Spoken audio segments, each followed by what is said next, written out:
Нали знаеш какво е добра финансова култура? Хайде тогава. Тест номер 2. Каква е разликата между ипотека и потребителски кредит?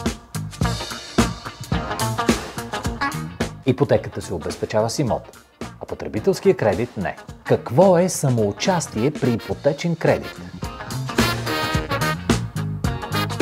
Сумата, която плащаш сам. Обикновенно поне от 10 до 20% от стойността на имота.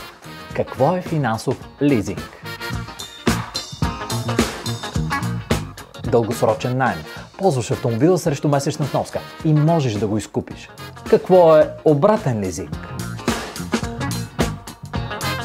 Получаваш кредит срещу залог на колата си, но продължаваш да я караш.